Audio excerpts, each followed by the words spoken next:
This is Geek Gab with your host, John, and me, Daddy Warpig. We are back. Geek Gab for Saturday, August 11th, 2018. And today we have on the show good friend Bradford C. Walker, a mainstay of this channel's amazing live chat community, here on the show to talk about his brand new in Kickstarter novel right now. But before we do that, I'm going to be just a little bit mean. Are you ready? John, how was your week? It's doing pretty well. Dang it, I didn't catch you.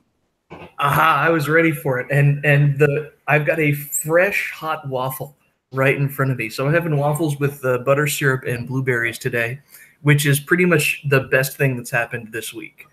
So he's going to be muted the first half of the show because he's enjoying waffles with blueberries on top, which is actually much, much better than just blueberry waffles. Absolutely. It's just plain batter. Blueberries are on the top. And we've melted the butter, by the way. So I've got a question for you. Completely unwaffle related.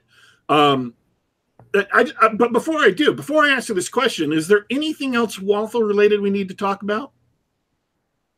I believe we've exhausted the waffle related topic for today. I mean, we've never talked about waffles on the show, or food in general for that matter. Well, I mean, it's the Geek Gab, not the Eat Gab. Should we spin off the Eat Gab, a foodie podcast network? Absolutely. You know, we should make Geek Gab a lifestyle brand, you know, to where we actually just stop talking about movies and TV shows and books and comic books and whatever, and we just pretend that that's what we're all about, but really we're just about stupid, badly named foods, gimmicky foods. I think that would bring in a huge audience that has never listened to the show before, and at the same time keep 100% of our current audience. I am confident this plan cannot fail. You know, there is one more waffle-related item. What's that? Blueberries are the perfect fruit to top your waffles with. Can you guess why? Because they're small enough to fit into the squares. Absolutely right. Oh, boom! Right off the top of my head. No, I did have a real question, though. That wasn't just an excuse to rant about Marvel's new direction, Marvel's new stupid direction. That might be coming to Wizards of the Coast and Magic the Gathering and other such brands in the future, as horrible as that sounds. A couple weeks ago, you ended your long-running 5th edition D&D campaign. That's right. Successfully. Yes.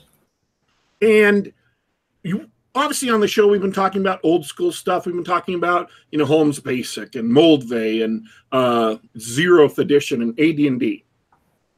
And you had expressed some interest in trying to run a more old school oriented game. And I believe the last point where we left it as far as the discussion goes was people talking about Adventure Conqueror King by I think Autark, am I right? I don't know what the company is. I forgot. Which I have heard is an OSR game that takes the best of the original B/X basic expert system and wraps it with some new stuff and makes a very compelling and great game out of it.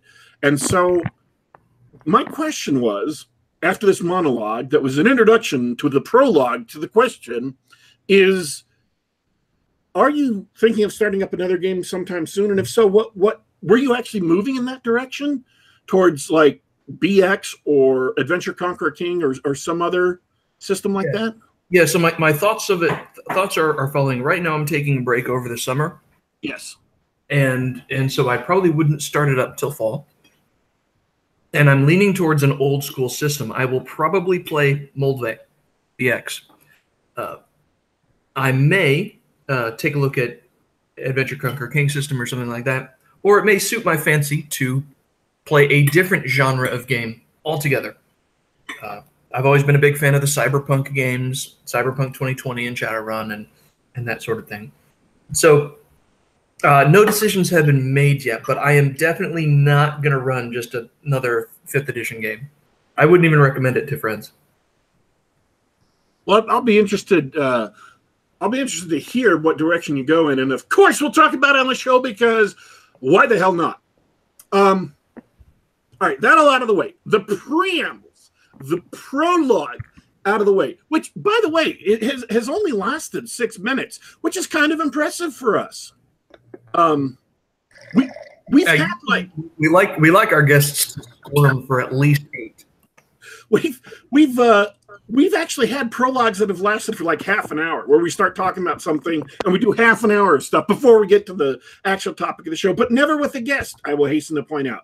Speaking of guests, look at that. You see how I did that there? You see how I eased into that transition, the subtle, almost unnoticeable transition there. Speaking of guests, Bradford C. Walker, welcome to the show. Thanks for having me back, folks. It's been a long time. Hey, man, welcome back. Has it really been? I mean, I'm not saying you're wrong. I don't remember. Has it been a long time, though? Oh, yeah, it's been quite a long time, at least a year, probably longer. Oh, yeah. Yeah, the last time I was on, I'm trying to remember. I hadn't quite started year 3 of my daily blogging routine, I don't think. I'd have to go back and look. Let's see. We had you on Geek Gab Game Night episode 4. If I open that up, I'll see what 28th of June 2017. So just barely over a year and a month or so. Yeah, you see that, folks? That's how quick my searching skills are. I can do that in real time on the show. I can tell you're impressed. You don't have to say anything. So why is it, out of the blue, all of a sudden, with no warning whatsoever, did we abruptly have you back on the show? Well, I decided that I was going to stop just commenting about all the need to, bring back the good stuff in our culture, focusing on science fiction and fantasy, and actually do something about it. So I decided I was going to throw my hat into the ring, and I ended up, taking a prompt that Brian Niemeyer, our beloved former co-host, started with a Gundam for us, and he went in one direction, I've gone another, and that's how we ended up with the Star Knight saga. Okay, so what is a Gundam for us? Okay, a Gundam for us was a hashtag that came up in the wake of Nick Cole coming up with Star Wars, not Star Wars, as a way to elevator pitch Galaxy's Edge. And that's where I started when I was first formulating Star Knight, because I was wanting to come up with my own Star Wars with blackjack and hookers, just like he did. And about that time, some of the more prominent YouTube channels that focus on anime started putting out commentaries on what happened to the mecha shows, and which have precipitously declined in both number and quality over the last 10 or so years. And eventually that ended up leading to a kind of conversation of sorts going back and forth, and which led to Brian coming up with summing it up with, we got to come up with our own mecha shows, our own mecha stories. And that's when a Gundam for Us came about. And I'm like, I'm already doing this, but I really love giant robots. Why not just add giant robots? And that's when I started coming up with Star Knight as it is now. And it was my blend of a couple of things that I absolutely love. My favorite anime series is Legend of the Galactic Heroes. That's a big sweeping space opera with lots of space fleets that number, with numbering into the thousands and millions, millions of casualties per side and all of that kind of stuff. And then you have your Mobile Suit Gundams, and you have your Super Dimension Fortress Macrosses and all the other real robot shows, where you have the giant robot is a tank, it's an attack helicopter, it's a piece of military hardware, sometimes experimental, sometimes not. And that allows for the more smaller scale material because those shows tend to focus on the characters more than the robots. Then you have your super robot shows, your Mazinger Z's, your Getter Robos, your what in the West are known as would be known as the Force 5 series or Transwar Z or Macron 1. And those are ones where the robot is as much a character as it is a machine. And you have the super robot as a vehicle for super heroic action, as well as character development. And then coming from the West, you have. Let me jump in there. It sounds like you just described Voltron. Would it be simpler just to say Voltron? Yeah, you could. You could say Voltron if you really just want to sum it up like that. And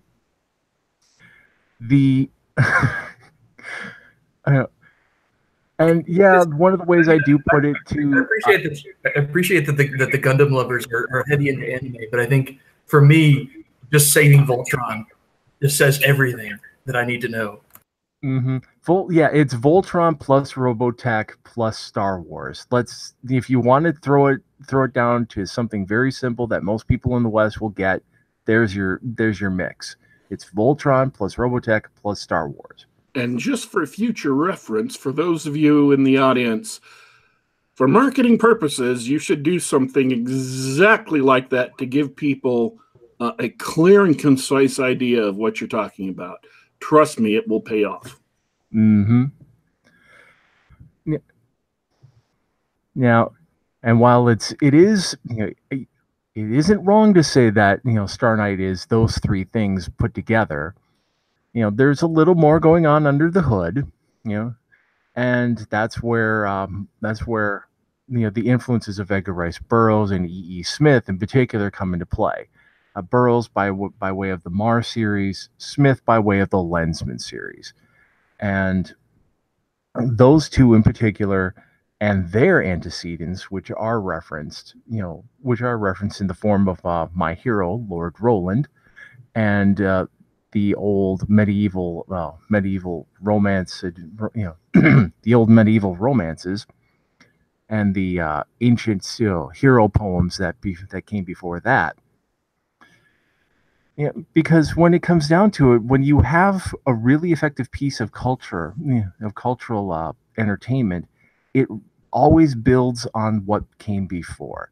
And in order for something to have that verisimilitude, that quality, that feeling of being real, not factual, but being true, if you understand the distinction, you always have to go back to what makes men heroic, what makes women virtuous, what makes villains truly vile, and you have to bring that forth in a form that a contemporary audience is going to readily understand. And ironically enough, that's what we call market facing these days, because that's what the audience wants.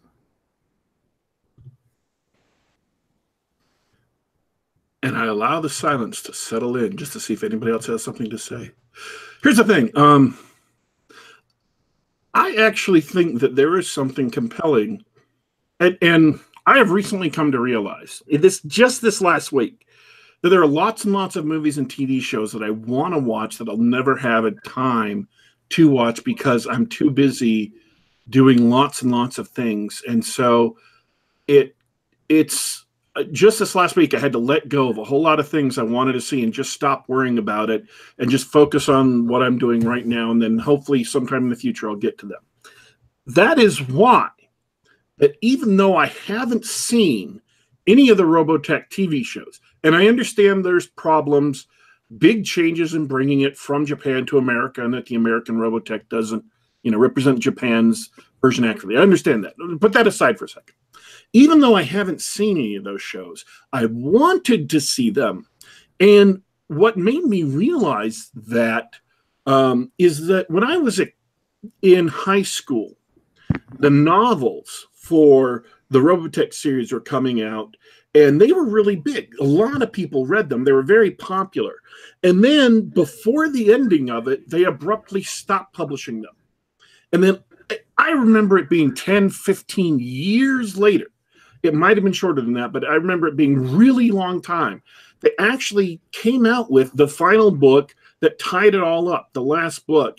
And even though it had been 10 or 15 years since I had read the previous books, I went and I found that and I read it just to, finish the story, just to know exactly what happened with the super dimensional fortress and all of that. So, even though a lot of this genre can to some people seem, people complain about being unrealistic or whatever, it's actually really compelling, and it works in multiple forms. Works in animation, works in books, works in video games. And I think it's something that, that's been lost on both sides of the Pacific in the last 10 years. For me, the big marker that something's gone wrong is that when one of the two big franchises in Japan, the Macross franchise, had a steep decline from Macross Frontier, which was 2006, 2007. And then roughly a decade later, you had Macross Delta. And Delta, despite having a number of parts to that production that turned out to be pretty popular, it didn't gel. It didn't come together. And it turns out when you look at what the Macross franchise is about, they managed to flub the execution badly. And that's why it seems so lackluster. And a lot of giant robot properties in Japan have had this problem over the last 10 to 20 years, to the point where you see very few ongoing attempts at new properties that actually succeed. You get one season, maybe two if you're lucky, but you don't see anything with breakout potential coming anymore. And which means that you have a contraction down to the core properties that define a given niche. The real robot shows have been suffering, but super robot shows in particular have been just getting decimated. To the point where it was a very big deal earlier this year that one of the granddaddies of giant robots, Mazinger Z, released a new movie and had a simultaneous worldwide release. And that's really been about it. Nothing else has really hit. You don't see a whole lot of hype for anything involving giant robots right now, and it's been like that for some time.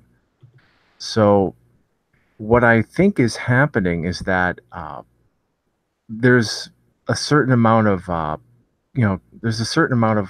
lack of there's a lack of willingness to experiment. There's a lack of willingness to follow through. There's a lack of willingness to stop, assess where your audience actually is as opposed to where you think it is, and change what you are producing to actually satisfy what that audience wants.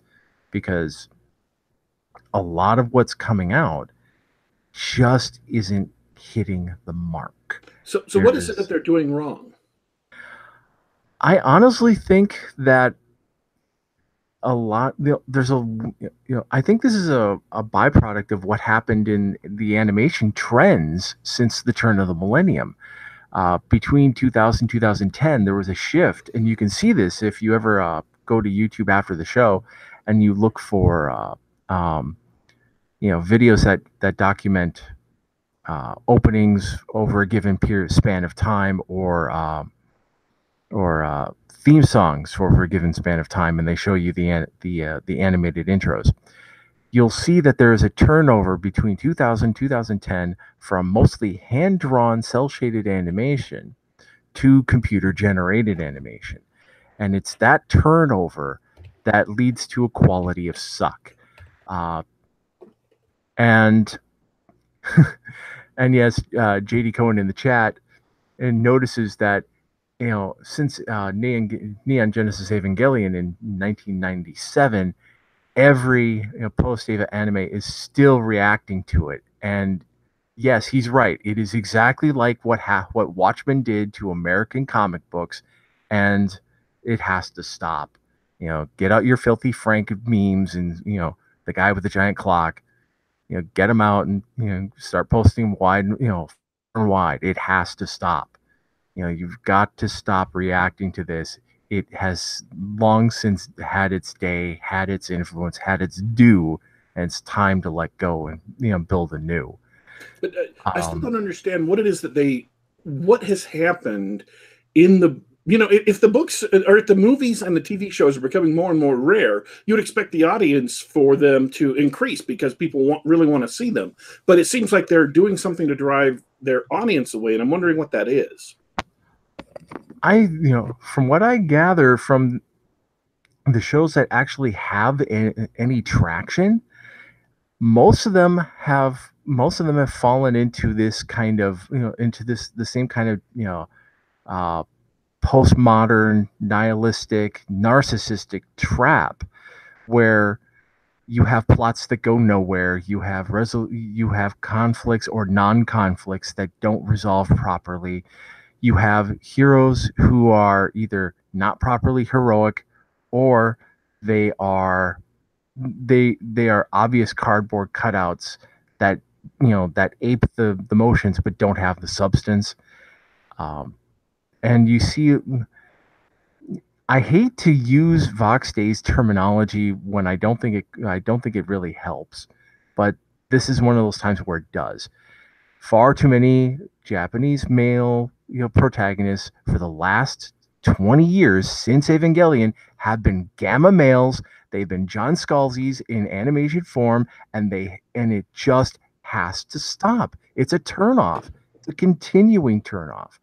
You can tell when, you know, you're not exactly getting the Draco Malfoy effect, but you're getting something like it, and it's really starting to drag the entire anime industry down.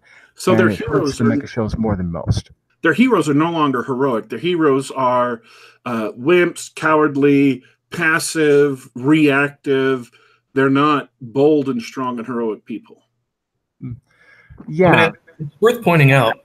We ran out of syrup, by the way, so it's worth pointing out that part of the problem is that Evangelion was sort of structured as a coming-of-age story because of the loser young protagonist, and it just didn't turn out that way. I don't know whether the writers didn't know what they were doing, or someone somewhere is going to blame that on the differences between Eastern literature and Western literature, but it's they didn't even tell the story correctly.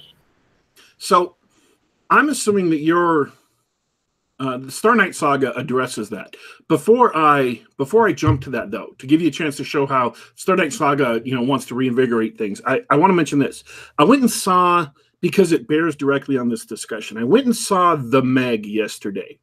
It's a brand new movie with Jason Statham in it, and he fights this gigantic megalodon, this shark that is just absolutely absurdly massive. Megalodons are. And I will say this about the hero, not about the movie as a whole, but him as a hero was believable, assertive, masculine, active, and not reactive. He wasn't a loser. He wasn't. He was not Paul Rudd in the recent Ant-Man and the Wasp. If you want to look at the differences between a successful heroic character, and I'm not saying the movie was perfect. There were way too much of wanting to build up the other female lead at his expense and her making lines and making jokes of him, which you absolutely, in an action movie, you shouldn't do. In an action movie, or an action book or an action comic, you never make the lead look like a chump, because you immediately move out of heroic action and you move into subversive deconstruction, and it isn't going to do what you think it will unless you're deliberately trying to make a deconstruction of the genre. That said, if you look at the differences between Paul Rudd and Jason Statham in Ant-Man and the Wasp and in The Meg, you can see very, very clearly the passive, loser, victimized, led around by his more capable, more intelligent, stronger female cohort, or an actual masculine hero who takes the initiative. And if you want to go one step further with a Jason Statham movie, The Expendables is a great modern illustration of those kinds of heroic virtues that make your story more compelling, that make your story more interesting. So if I'm understanding you correctly, it sounds like the Japanese people who have made anime took one particular character who was weak, kind of a loser, and then took that as a template and made everything, all the other heroes after that. Is that right? It's distressingly common after Evangelion came out. And the reason I can say this is because some of the notable giant robot shows that came out after Evangelion are notable because the character who is our hero is not that guy. You had, roughly about shortly after Evangelion came out, you had the final of what is called the Brave series, Gaio Gaigar, and the name is a mouthful, but when there's a reason why this series in particular it has its fandom, and that's because it is unabashedly heroic and masculine. The heroes are not chumps. They're leaders. They're willing to risk everything in pursuit of their duty, etc., etc. And then about 10 years after Evangelion, you had Gurren Lagann. And Gurren Lagann, hell, when John C. Wright can go on for like 2 hours at a stretch about how Gurren Lagann completely blew his expectations away and only really had a problem with its ending, that tells you just how much of a high quality work it really is. And again, the entire series is built around this notion of being assertive, being, well, for men masculine, for women being virtuous, for showing courage in the face of fear, never backing down from the seemingly impossible odds, etc., etc. Something that is unfortunately not very common, in a lot of other anime and a lot of other manga, etc., etc. So, and you see this pattern recur when you end up seeing what is prized in some of the more popular shonen series like Naruto, and some of the more and it's addressed as a theme in things like Attack on Titan, where they actually talk about this as a matter. The characters actually argue about this at points, whether or not it's good to be heroic or not. And so how does Star Knight Saga take back this ground? Well, I have said on my blog that you can trace a line of literary descent between Homer from Homer through the medieval romances, the Matter of France, Britain, and so forth, to Edgar Rice Burroughs with John Carter and Deja Thoris, and then through him to E.E. Smith, who took Planetary Romance and scaled it up into space opera, and that would led the way in the West for Star Wars, and in the East for Macross, for Gundam, for Legend of the Galactic Heroes, and a lot of other space opera. Yeah. And because of that, space opera, therefore, I argue, is an inherently heroic genre. and it requires properly heroic characters. So Star Knight's, Star Knight, I have my hero he is not a mewling teenage boy who doesn't know what he's doing. He is a mature man. He was 30 years old as of the first book here. He already knows who he is, what he does, etc., etc. I previously described this kind of protagonist as an iconic hero. He is not someone who is changed by the course of events. He is someone who changes the world over the course of events. He imposes his core ethos upon his environment time and again, because he is an order bringer. He brings order in out of chaos and makes certain that order is maintained. And not just my particular character, iconic heroes as a class, as a literary class, that's what they do. You see this in all the good James Bond films. You see this in all the good action films, etc., etc., etc. And in order to have a properly heroic man, you need to have a properly virtuous woman, and that is our love interest, Countess Gabriella Robin. She's not an action hero. She's not one of these strong women who need no man. Nope. She is someone who manages to face adversity and overcome it through her strength of character and the charismatic draw that the purity of her character has upon people. In book 1, this becomes apparent with starting in part 2, when she's already been captured by the villain, and she ends up starting to have an effect on things because she has another minor character who's imprisoned with her, and I won't give away who that is just yet. But through her charisma influences this character to take risks greater than he had already taken in order to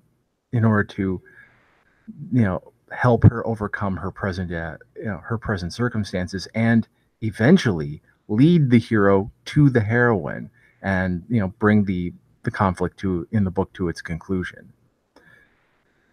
So talking about your book, it's been in Kickstarter now. And IndieGoGo. It's at IndieGoGo. IndieGoGo, okay. And by the way, folks, the link to the IndieGoGo and the link to the work in progress cover art are both in the description underneath the video for those of you watching this on YouTube. And I also dropped the link very early on in the chat, so you can scroll up and see that there. On IndieGoGo, and you've funded, right? You're completely funded. Yeah, I managed to get to my goal just over a week into it. That's just been astounding because let it be. I've said this previously. I am in terms of being an author, I am completely new. I am starting with zero. I have some peers. I have peers and friends who have been helping out and putting out the good word and vouching for me here and there. But I'm not coming into this with a past history in trad pub. I'm not coming into this with with anything other than a wish, gumption, and some knowledge of what the hustle is. So. The fact that until now, until late yesterday, I did not have so much as a cover to show, and yet I had my project hit its initial goal, and I'm into the stretch goals now. That is fantastic. And I honestly hope that my Artanon, will be able to put ink to that pencil drawing that's been previously linked in the chat here. And after the show, I will amend my blog post for the day to put that up so that people can actually see what the cover art candidate is at this stage. And as soon as possible, I want to have people look at this cover. And there's a really good reason for it, and not just the fact that it will probably trigger a lot more people to, put down money for it, for the book. I went looking through old magazine covers, through on TV and film, cover, posters and such, because I wanted to see if the three elements that define my series have ever been combined on a cover or a poster before. And the answer is no. Those three elements are a space battleship, a giant robot, and a guy with a lightsaber, the beam sword, whatever it is. I call them beam swords in the book because I don't want to take the chance of getting sued. And I mentioned this with Ardenon when we started talking the cover, and that's what is going to be on, that's definitely going to be on the cover, and therefore the cover to book 1 is going to be a world first. And that's why I wanted to reveal it here, because the sooner people can see that I have something not only novel, but something that has not been done before, I think is probably going to get more people excited and want to jump on the hype train, and which is going to be good for what I want to do with Star Knight in the long term.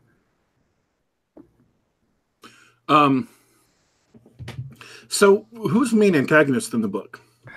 The main antagonist, our villain of the book, and in fact, he's going to be sticking around for a couple, is a near human named, known as Red Eyes. He is he is actually a scion of the Nephilim, along with his sister, Zuzu the Painbringer, and the executive officer of another villainous character, Dashing Jack, a character by the name of Gory. These three characters are taller than normal people, Red Eyes is 9 feet, Gory and Zuzu are about 8 feet tall. They have blue skin and canine, style teeth. And they claim to be the scions of Babylon, of the ancient world. And Red Eyes' goal, as it becomes apparent over the course of the book, is that he wants to reestablish Babylon. And that means, in effect, he wants to conquer the entire galaxy and bring it under one rule, so that everybody has one tongue, one language, and venerates one god. But it's not the god of galactic Christendom. And in effect, he wishes to rebuild the Tower of Babel on a galactic scale. And in order to do this, he needs to secure very powerful alliances, one of which is with a fallen angel. And in order to secure this alliance, he needs to give this fallen angel a bride worthy of that angel's superhuman stature. And that means getting the most beautiful woman that he can possibly find, and that is Countess Robin, who is known as one of the living treasures of the galaxy, the songbird of Second Salisbury. And what ends up happening is that when of course the villains manage to successfully abduct her, this sets off a series of events that the characters in the later books will start referring to as the Matter of the Milky Way. And this particular event will be referred to as the taking of Gabriella Robin. And much like the real world matters, France, Rome, and England, these will be referred to in ways that will reflect, one, the culture of my setting, and two, it's one of the ways I like to put in my little literary pretenses here and there, where I talk about how how events shape things going forward, and the telephone effect and all of that stuff. So what is the future for this that you envision? I don't mean like the plot, the future of the stories in the books. I mean, what is the future of the Star Knight saga? What do you envision? What do you want to do with it? Oh, now we're going to be talking ambition. No, I want Star Knight to build up, to become something that, by the time I am, I'm effectively the next, I'm as old as Stan Lee. I want Star Knight to become one of these properties that everybody of a certain age knows, and has in turn sparked other people to to build their own. I want people in 30, 40 years to be going, yeah, I wanted to make my own Star Knight with blackjack and hookers. So I'm effectively going for I want to fork and replace Star Wars. That's what it comes down to. I want to completely replace that moribund infested property. I want to supersede it. I want to have games made about it. I want comic book adaptations. I want to go east and make anime great again by making deals with whomever in the Japanese industry is willing and able to see an opportunity staring them in the face. But all of that has to start somewhere, and right now that means I need to focus on putting out 9 solid novels, and shortly after that, I want to start looking at comic book adaptations and audiobook adaptations, because those are the next 2 steps that I can reasonably pursue and attain with the resources I have at present. All right. We are getting on towards the end of the show. Let me bring on my co-host, who has been waffle-related silent for the entire show. It was pretty interesting to hear the whole thing. I did have a couple of questions for Bradford. Mm-hmm. But, I had one in particular, and the time is gone, but I'm going to ask it anyway. There's a couple of times you talked about heroes being masculine and heroines being virtuous. So it occurred to me that, well, let me start with the background. I agree with the notion amongst the pulp rev that one of the problems we have with modern stories is that our male leads aren't sufficiently heroic. Another word to say that would be they aren't sufficiently virtuous. They do not show masculine virtues such as bravery and heroism and so on. And a couple times you said that heroines get by on their virtue, and that was a red flag to me, because you said that they should be virtuous, but you were able to clearly articulate what makes a male lead virtuous. What do you think makes a heroine or female lead virtuous, or even as a secondary character? Let's say she's she's Deja Thoris, the space princess, right? What makes that type of character virtuous in your mind? First and foremost, I like it when I see my heroines displaying a certain degree of fortitude and loyalty towards those whom they profess to love. And so it can be filial devotion from a daughter to her father. It can be marital devotion between husband and wife. It could be matronly, devotion between a mother and her son. Something like that. Whereas the contrast, of course, is the woman who is easily tempted into licentiousness, who is easily convinced that she should discard these ties because they're boring, or she's not living the most exciting possible life that she can.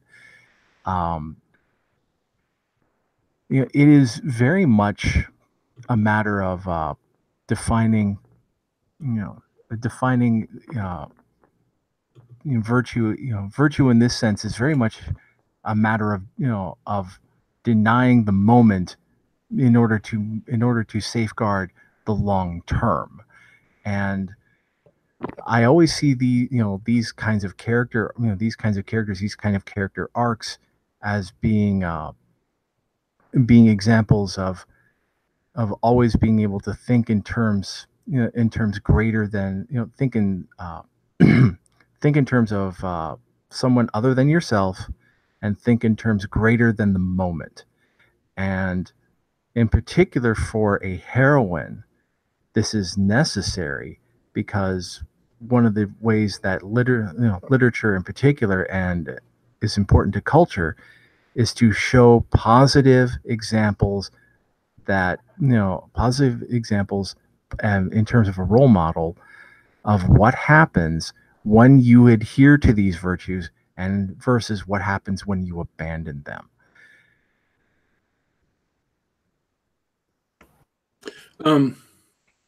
Thanks. That was an interesting answer. Thanks. Do you have another question before we? No. Are we wrapping up now? Mm-hmm. We are moving on towards getting close to starting to wrap up. Yes. Mm-hmm. Now, for those who do like their action girls, book one of a series, I maintain should be kept somewhat simple because you're doing so much introduction and you don't want to overwhelm the reader. But in book two, there will be you're going to see that my heroines are not all passive. I won't tell you who it is because it's going to be a new character. But if you think I'm being a bit too passive with the women right now, wait for book two. That's all I've got to say. So if you can make the absolute best pitch you could in like 2 seconds, what would it be? Mm-hmm.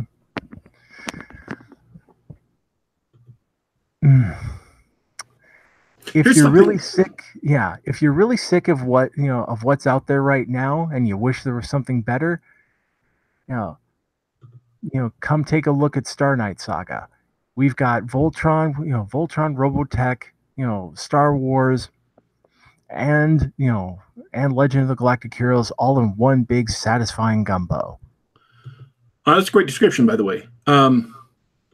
And I want to fork this for just a second. This is not a criticism of you necessarily, or a comment on you. Although I do have a criticism of you. Let me slip in the criticism real quick. When I was getting ready to make the video today, I wanted to find the link to the IndieGoGo where your campaign was, so I could put it in the description, which I did, so people can buy it, but you can't. I went to your Twitter page. And I scrolled through like the first 50 or 60 tweets on your Twitter page, and not a single one of them was a link to your IndieGoGo.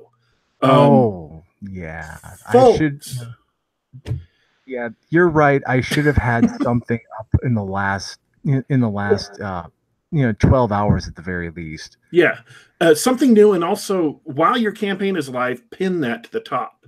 And so, believe it or not, that does lead directly into my next point. And again, this is not about you. It's just a larger point thinking back over. I mean, this is the 151st show that we've done. Plus, we've done 11 episodes of Game Night, 30-something, I think, episodes of On the Book. So all the authors or aspiring authors who are listening to this show, I want to tell you one of the most important things I've noticed about authors who come on the show and talk about their books. You absolutely must, knowing yourself in your own head, all this morass of creative impulses that have gone into your work, what you intend to do with it or what you have done with it, who your characters are, where they come from, where they're going, what happens, what works have inspired you, what works have negatively inspired you, what has happened in the field you're working in. All of those things are important for you as an author to know when you're making your book. You think about them, you ruminate on them, you go out, you try to make the best book or, comic or TV show, whatever.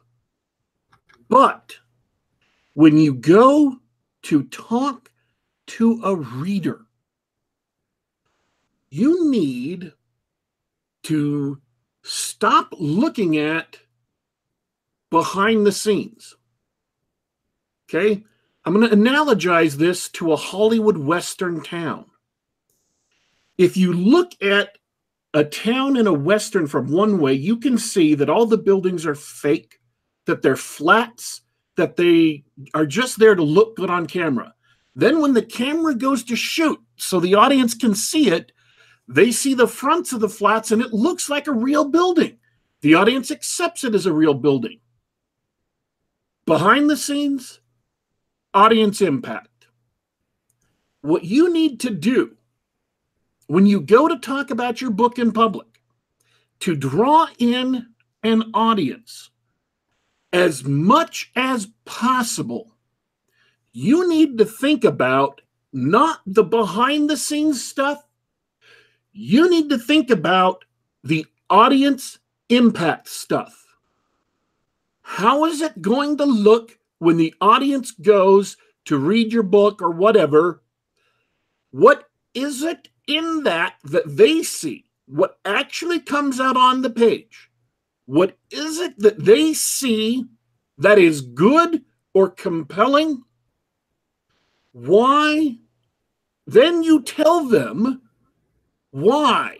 You say, okay, if I'm reading my book, it's got smart, funny characters,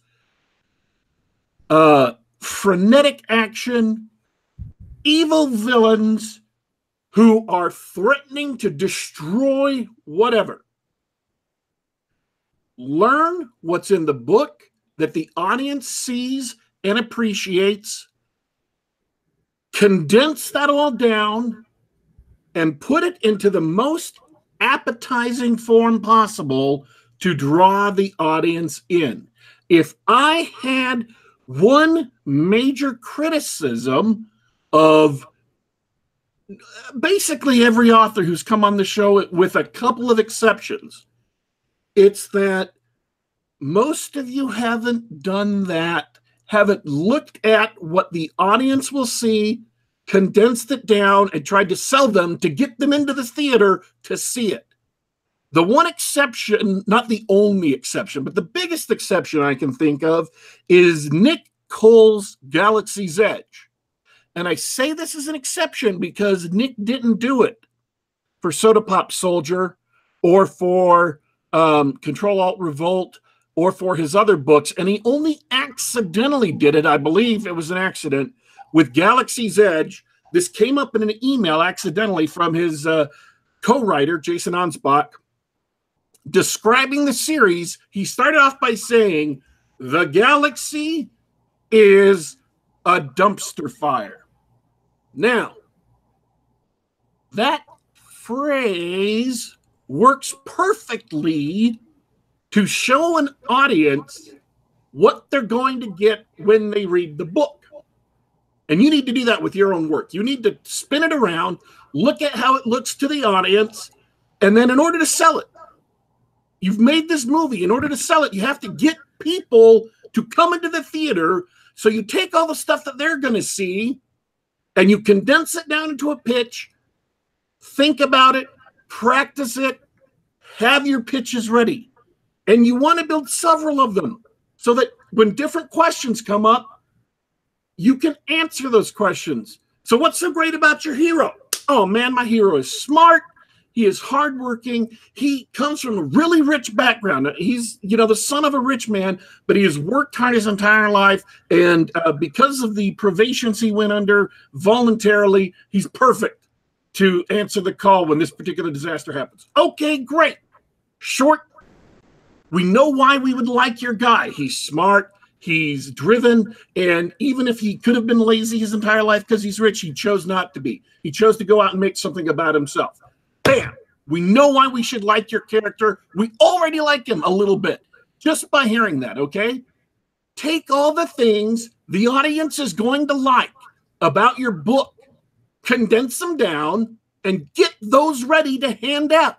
When an interviewer like me asks you a question, that is an opportunity for you to sell your book.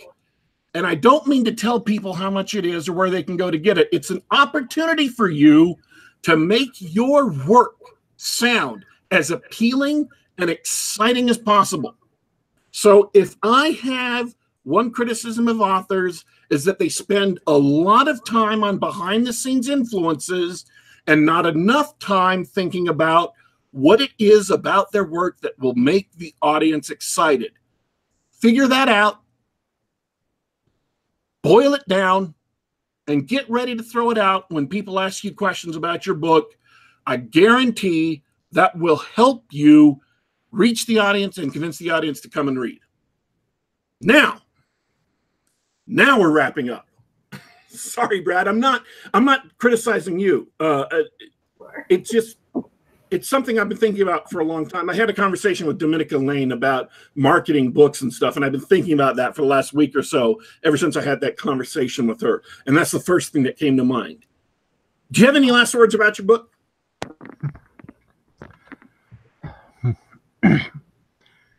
No. At this point, I'm confident that that people who come to the IndieGoGo page will be, and read the excerpts I've posted into the campaign updates, will like it enough to want to at least back it at the level of getting an ebook. And if I can get you that far, I'm pretty certain you'll want to stick around for book 2, book 3, and so forth. Just give me 500 words. Give me one, give me one blog post, and I will probably be able to sell you on the rest. All right, folks. Star Knight Saga is up on IndieGoGo. Again, the link is in the description of the video. And the brand new sketch for the cover, it isn't a full cover yet. It's a work in progress. The link to that is also in the description underneath the video, and it's also in the chat. If you're playing this back later on YouTube, you get to see the chat and participate in the not participate in, but at least read the fascinating discussion we've had going on in chat. Before we head out, let me grab Dornall and see what he has to say. Hey man, I wanted to say I backed the Star Knight Saga. I went for the Dead Tree version, so I'm looking forward to seeing what you come out with. You and all after that rant, I think you and other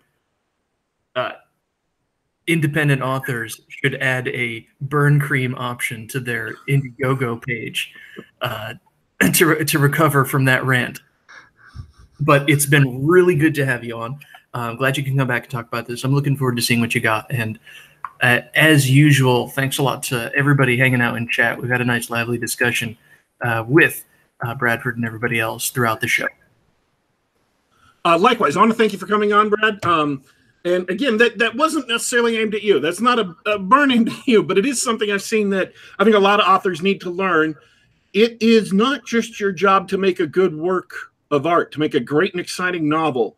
It is also your job to figure out how best to sell it and absolutely work on making your stuff as great as you possibly can, and then work on thinking about how to sell it the best you can, because there's something about your book that you loved, some idea that the audience you want to find you think will love too. Figure out what you loved about it that the audience will also love, and figure out how to phrase that concisely and compellingly, and you have a great head start on marketing your book. So, this has been Geek Gab, Saturday, August 11th, 2018, episode 151, Bradford C. Walker and the Giant Robot Star Knight Saga. I want to thank everyone who has been listening to this live and participating into the chat. I also want to thank everyone who's listening to this later on YouTube, on SoundCloud, on the Google Play Store, or on the iTunes Store. You can subscribe to us in all those places and listen to one of the best shows available on YouTube. Honest, folks, would I lie to you? No, I would not. Thank you for turning in, everybody. Be sure to subscribe, like the video, click on the bell icon to get announcements of when this show is going live so you can come and participate. We are leaving you for today, but don't you worry, don't you fret. We will be back.